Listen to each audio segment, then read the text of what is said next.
ఇగో మొన్న యవాన్ అనే ఒక అబ్బాయిని సాయి యాదవ్ అని మీ గల్లీలో ఉండే అతనే చంపేసిండు. ఏంటి అసలు సాయి యాదవ్ అంటే ఎవరు? ఏంది ఆయన సంగతి? ఆయన సాయి యాదవ్ అంటే సార్ ఆయన ఒక రౌడీ.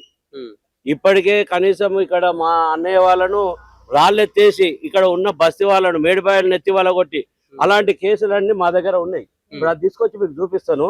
అట్లా ఒక 15-20 మందిని కొట్టిరు. ప్రతి బస్తీలో ప్రతి ఒక్కరిని కొట్టిరు. బస్తీ ఎవ్వరు వారికి సపోర్ట్ ఇయ్యేది ఏం లేదు. ఎవడైనా వచ్చినోడు ఐస్ క్రీమ్ వచ్చినోడు కూడా ఎవడైనా గట్టిగా అరిస్తే వాడిని కొట్టేయడమే.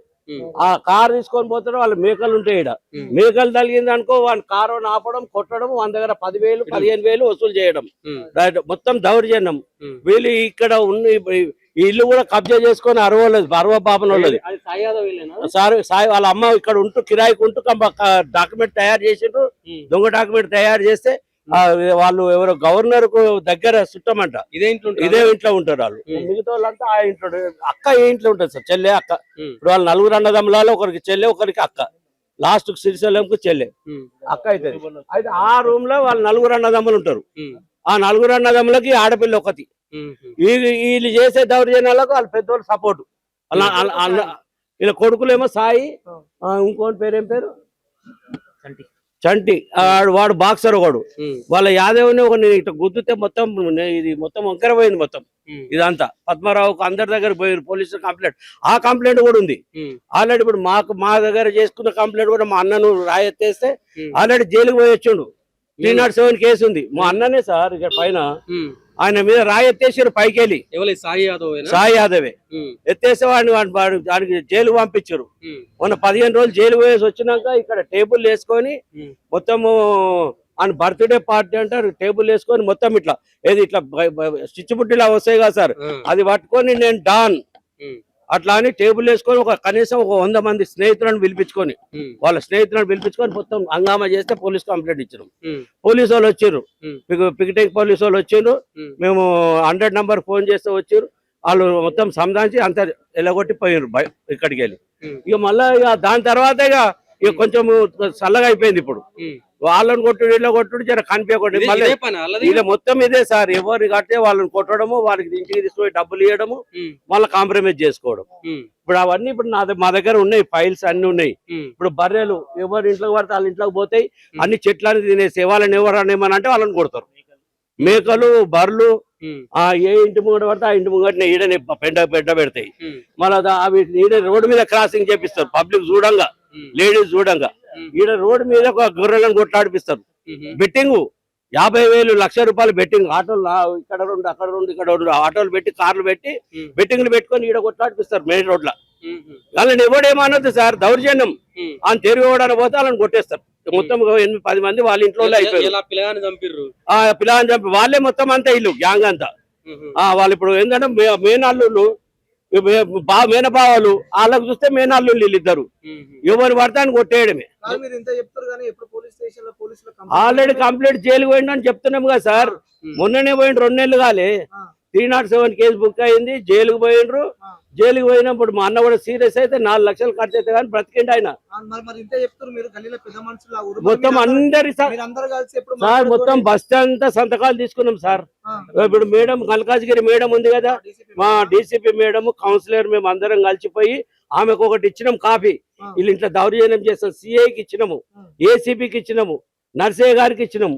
ఏం లేదు. చర్యలు తీసుకుంటే ఆ పోలీసు వాళ్ళు చర్యలు తీసుకుంటే ఈ రోజు ఇట్లా ఉండకపోవు సార్. ధైర్యం చేయకపోతే వాళ్ళు వచ్చి మొత్తం ఇట్లా మేమే డాన్లమని మొత్తం రోడ్ మీద బర్త్డేలు చేసుకొని పబ్లిక్ ను భయభ్రాంతుల్ని చేస్తే ఎవరు వస్తారు సార్? వాళ్ళ దగ్గరికి ఎవరు పోతారు?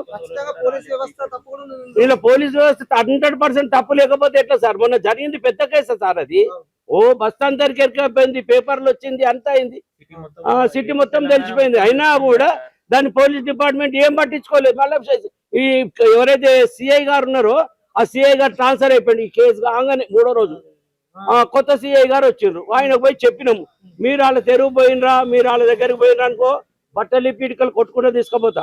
వాళ్ళు గిట్ల ఏమన్నా చేస్తే మాకు కంప్లైంట్ చేయండి, వాళ్ళకి కావాల్సిన పనిష్మెంట్ ఇచ్చుకుంటూ ఇటుకెళ్ళి బట్టలు ఇచ్చి కొట్టుకుంటూ తీసుకొని సిఐ గారు చెప్పారు. అప్పటి నుంచి మేము వాళ్ళ తెరువు పోవడం. మా ఇంట్లో మేము ఎవరు తెరువు పోయేటోళ్ళం కాదు, అంత ఎడ్యుకేటెడ్ పిల్లలు, మేము ఎవరు రౌడీజంలో లేము, మాకు ఏం లేదు సార్. ఎందుకంటే మీకెందుకు ఇంత ఆవేదన ఉందని ఆవేదన అంటే సార్ మా అన్న చచ్చిపోయాడు బతికిండండి. మేనను కూడా కొట్టేసి మా అన్నను కొడితేనే కదా సార్ ఇప్పుడు 2 హాస్పిటల్ పెద్ద హాస్పిటల్ పట్టుకోలేదు. ఆఖరికి వచ్చే కిమ్స్ లో పట్టుకురు. కిమ్స్ లో పట్టుకుంటే 2 లక్షలు కడితే గానీ ఆయన పట్టుకురు ఆ రోజు రాత్రి. ఆ వారం రోజులు ఐసీలో పెట్టిర్రు. ఇప్పుడు ఆయన ఏదంటే ఇప్పుడు కోలుకొని ఇప్పుడు కూడా పట్టుకుంటే పడిపోతాడు. మంచం మీదకి వెళ్ళవంగానే పడిపోతాడండి. నాకు కొట్టిండు ఒకటి రెట్టకు తగిలింది. నట్లతో నన్ను కొట్టిండ్రు, మా అన్నయ్యను కొట్టిండ్రు, మా చిన్న కొడుకుని కొట్టిండ్రు, మా అన్న కొడుకును. ఈడ కూర్చుంటే లంచోడగా లేచిపోమని కొట్టేయడమే. ఈడ కూర్చుంటే మొత్తం వాళ్ళదే సార్. ఎవరు కుయ్యమనొద్దు వాళ్ళను. వాళ్ళు ఎవరిని ఏమని అంటే వాళ్ళని కొట్టి చంపేయడమే. చంపేస్తామని బెదిరియడం, ఇట్లా కొడవలు పెట్టి చూపించాడు. కత్తులు తలవార్లు పెట్టి ఇట్లా లేపి.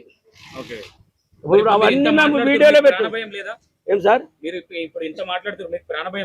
మాకేం ప్రాణభయం సార్? ఎప్పుడు బతకనికి వచ్చినామా? సావడానికనే తయారు, తమ సంపాదనకి కూడా తయారే. మేము ఎప్పటిదాకా బ్రతుకుతామండి? అంటే భయపడుకుంటే బతుకుతామా? అట్లా భయం ఉన్నట్టే మీరు ముందు మేము మాట్లాడకపోతుండే మాకు సమస్యనే లేదు. ఇల్లు ఏదైతే ఉందో అంటే ఈ మొత్తం గల్లీ మొత్తం మాది, మొత్తం ఇక్కడ ఉన్నాయి కబ్జాలు కూడా చేస్తా ఉన్నారని మొత్తం ఇక్కడ కబ్జాలు, ఈ ఇల్లు కబ్జా చేసుకోరు సార్. ఆల్రెడీ చేసుకున్నారు. గవర్నర్ గారు ఆల్రెడీ డీజీపీ ఫోన్ చేస్తే వాళ్ళు తీసుకుపోయి జైలుకు పోయింది ఆమె. ఎవరిది ఇల్లు అది? అది అరవోలు సార్. ఇప్పుడు అరవో బ్రాహ్మణ్స్ ఆయన అమెరికాలో ఉంటాడు. ఆల్రెడీ కేసు నడుస్తుంది. ఆల్రెడీ చిలకడ పిఎస్ నుంచి కేసు మాదే సార్. మా అన్ననే కొట్టిండు. మా పిల్లలందరినీ కొడితేనే మేము అందరం కలిసి కంప్లైంట్ ఇచ్చినాం. బస్సుల్లో కూడా 10 మంది తలకాయలు పలగొట్టిండు. సాయి వాళ్ళ అన్న సార్. ఇద్దరు, ఒకడు బాక్సరు, ఒకడు బాడీ బిల్డర్. అది ఎక్సర్సైజ్. ఎవరిని పడతాను కొట్టేయడం. ఇక వాళ్ళకు సపోర్టు వాళ్ళ నలుగురు అన్నదమ్ములు, వాళ్ళ మామలు, మేనమామ కొడుకులు. ఇప్పుడు అంతా కలిసి వాళ్ళు ఇప్పుడు అని చంపేసారు పాపం పిల్లగాని. వాళ్ళ ఇంటి పక్కకు ఉన్న వాళ్ళ ఇంట్ల మీద కూడా రాలేసారు సార్. ప్రతి ఒక్కరు ఇప్పుడు ఎదురు ఇంటోళ్ళు అందరం కలిసి సార్. ఇప్పుడు మేము అందరం కలిసి సంతకాలు తీసుకొని అందరికి ఇచ్చినామండి. డిపార్ట్మెంట్ ఏం పట్టించుకోకపోతే ఇంకే మేము ఎవరికి చెప్పుకుంటాము? గవర్నమెంటే పట్టించుకోకపోతే ఇంకెవరు? మాకు ఉన్నదే పోలీస్ డిపార్ట్మెంట్. వాళ్ళే మమ్మల్ని పట్టించుకోకపోతే పట్టించుకుంటే ఇట్లా జరుగుతుందా అండి? ఇది గవర్నమెంట్ సరిగా లేదు సార్. గవర్నమెంట్ ఎట్టి పరిస్థితుల్లో ఇంత ముందు ఉన్న గవర్నమెంట్ ఎప్పుడన్నా ఇట్లా జరిగినాయి అండి? ఎన్టీ రామారావు పీరియడ్ నుంచి ఇప్పటిదాకా ఈ రౌడిజం అనేది లేదు. ఇప్పుడు కొత్తగా స్టార్ట్ అయిపోయింది సార్. ఇది ఇంత అన్యాయము మా బస్సులు అంటే ఇట్లాంటి సంఘటనలు జరగొద్దు, ఈ మటలు జరగొద్దు అంటే ఏం చేయాలి? వీళ్ళని ఏం చేయాలంటే సార్ ఇప్పుడు ఏదైనా గవర్నమెంట్ శిక్షించాలండి. పోలీస్ డిపార్ట్మెంట్ మనుషులైతే ఏం చేయలేరు కదా సార్. ఇప్పుడు ఏరియా బహిష్కరణ చేయాలంటే ఇప్పుడు అందరూ ఇక్కడ భయభ్రాంతుల్లో ఉన్నారు అందరూ. ఇప్పుడు వాళ్ళని చూస్తే భయభ్రాంతుల్లో ఉన్నారు సార్. అలాంటి వాళ్ళకి ఇప్పుడు ఏం జరుగుతుంది అనేది అందరికి భయం అయిపోయింది. ఇంటి మీద ఏమో కత్తులు గిత్తులు పెట్టుకుని ఇప్పుడు అదే సార్. ఇప్పుడు దీని ఈడ వాళ్ళ బర్ల దాంట్లో అన్ని తలవార్లు, కత్తులు, కొడవళ్ళు, వాళ్ళ ఇంట్లో ఏం తీసుకున్నా వాళ్ళ దగ్గరికి వెళ్ళి అన్ని రాడ్లు, హాకీ స్టిక్లు వెళ్తాయి మొత్తం.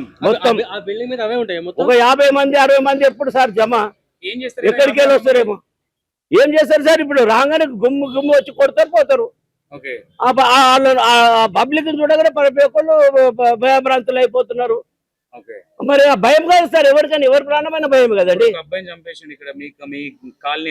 అవును సార్. ఇప్పుడు అది మేము చంపిన సంగతి కూడా మాకు కొంచెం తర్వాత తెలిసింది, కానీ మా కళ్ళ ముందట జరగలేదని చెప్పాలా. అబ్బాయి అయితే మీడియాలో వస్తుంది, చనిపోయింది సార్. ఇదైతే చాలా అన్యాయం. అరే మీరు అది ఇప్పుడు జడ్జి గారు కానీ ఇప్పుడు ఉన్న డిపార్ట్మెంట్, పోలీస్ డిపార్ట్మెంట్ ఖచ్చితంగా చర్య తీసుకొని వాళ్ళని మళ్ళీ ఇంకొకసారి ఎవరు తెరువు పోకుండా వాళ్ళకు మంచి శిక్ష చేస్తేనే గానీ బస్తీవాసులైనా ఎవరైనా హాయిగా సంతోషంగా ఉంటారు సార్. లేకపోతే చాలా అందరికీ అన్యాయం జరుగుతుంది బస్సులో. మీరు ఈ మమ్మల్నే కాదండి, ప్రతి ఇంటికి పోయి మీరు అడగండి. ఎవరన్నా వాడికి సపోర్టింగ్ గా మాట్లాడితే అప్పుడు మీరు మాకు చెప్పండి. అడే వీళ్ళు ఇంత మంచోళ్ళని. మొత్తం ఈ బస్తీ మొత్తం ఎంతమంది, కనీసం ఒక 1000 ఇండ్లు ఉన్నాయి కదా. ఎవరికన్నా పోయి వీడు మంచోళ్ళు, ఈ సాయి వాళ్ళు, గొల్లోళ్ళు, ఇట్లాంటి వాళ్ళు అంటే చెప్తారు సార్. అలాంటి పరిస్థితి తెచ్చిపెట్టారు బస్తీలో. అందరు భయభ్రాంతులతో ఉంటున్నారు.